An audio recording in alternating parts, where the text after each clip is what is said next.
Okay, now we have finished the cardinal lines, the north, south, east, and west line, and we have done the encompassing line of the spiral line. We've been looking at the lines that go through the trunk, and we've been carrying them down into the legs because the legs in a human being offer support. The lines also carry out into the arms, and because our shoulders are more specialized for mobility rather than stability, the arm lines crisscross a lot, so they are not as exact as the ones going through the legs. So we're going to go through 4 lines here fairly quickly. There's a superficial front line, a deep front line, a superficial back line, and a deep back line, and we'll be going through them fairly rapidly to keep the tape within bounds here. So watch carefully. At no time do my hands leave my wrists.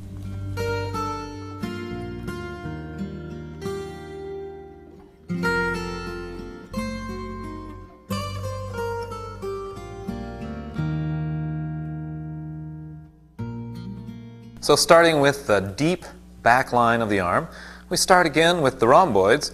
The rhomboids carry us right over, the same way as they did on the spiral line, over to the medial border of the scapula, but this time we keep on going out the scapula, and we take up with the infraspinatus and teres minor, and we could be going also from the levator scapulae and the supraspinatus. You can take this line in one of several ways and come out onto the greater tubercle of the humerus, where we join in with the head of the tricep going down the arm. Now this looks like a rapid change in direction, which would be breaking the anatomy train's rules, but if you look at the arm in any kind of extension, you can see how this line is one long line.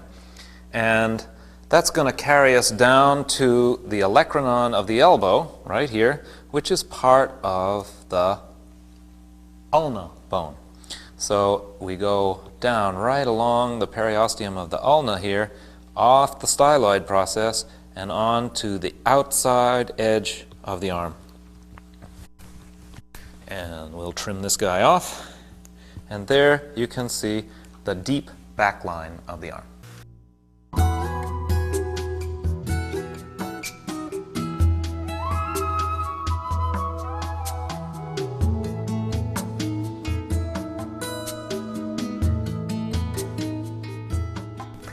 So the superficial back line of the arm, which we'll do over here on the other side, starts from the trapezius, which is of course the most superficial muscle in this part of the body. So we could start from here, from here, from here, from here, from here, but let's just start it from the head for convenience. And we would have the trapezius going over to here on the acromion process and the clavicle, and who takes off right from there. You could almost call it the trapezio-deltoid muscle, because that goes over the top here and down onto the deltoid tubercle. And as you can see in the anatomy shot, from the deltoid tubercle, although it's interrupted by the head of the triceps, we come down the intermuscular septum here, the lateral intermuscular septum, to the lateral epicondyle, which you can feel right there, just above the elbow. And that takes us on to the extensor muscles of the back of the hand, which carry down underneath the retinaculum here, same as the ones do at the ankle. I suppose we could cut that off at the end of the fingers. And what you could see here is the superficial back line of the arm.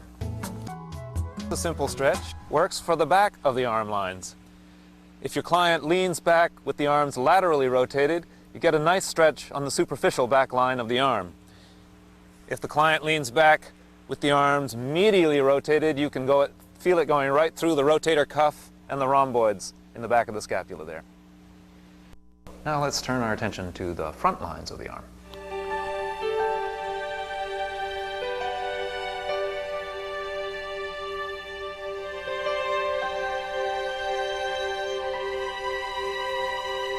First, the deep front line of the arm.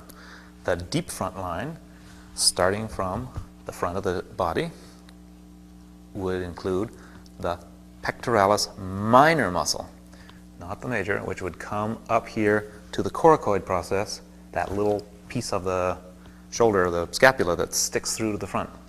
And here we turn and go down on the coracobrachialis towards the arm, and again, it looks as though it breaks the anatomy train's rules, but if you look at the arm when it's stretched out, or if you are hanging from a branch, you can see that this complex of myofasciae are what hold the arm to the chest, which is a good idea when you're swinging from branch to branch and suddenly, boom, landing on that branch with the whole weight of your body. So next time you're swinging from branch to branch, you can be grateful to your pectoralis minor, which helps hold your shoulder onto, helps hold the rest of your body onto your shoulder in that instance. Now, coming out here, we pick up the brachialis and the supinator the way we showed you when we were looking at expresses and locals, and that carries us down onto the radius. We could also do that with the biceps if we were taking the express. Coming down here onto the radius and out the periosteum of the radius, over the styloid process, and onto the thumb side.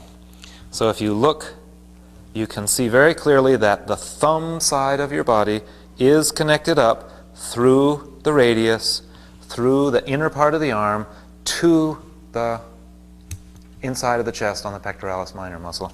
For those of you who are watching who are shiatsu people, who use your thumbs, when you press down on your thumb and really put weight on your body, it's got to come up and through and meet your chest here. If you are pressing on your thumb and you're taking it into your back, you're asking for trouble, and so are your clients if they do something like that. If you follow the anatomy train's lines, you'll see where the tension has to go to make it integrate into the body. Okay, so now let's go look at the superficial front line of the arm.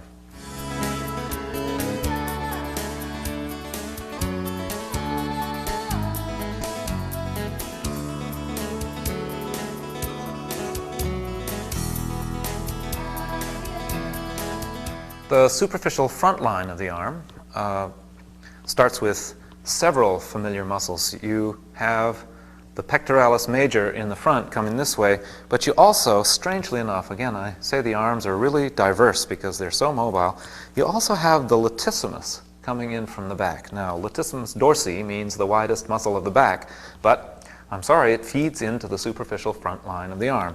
Latissimus, teres major, and pectoralis all together, but I'll represent it with this line from the pectoralis major, come into the humerus here in the intertubercular groove, where you can get from there with them onto the medial intermuscular septum, from this division here between the flexors of the arm and the extensors of the arm, and carry down onto the medial epicondyle of the elbow, which you can feel right here on the inside. And as you go down from that, you get right onto the flexors of the arm, that whole common flexor tendon, which takes you down through the carpal tunnel and into the palm of the hand, like that.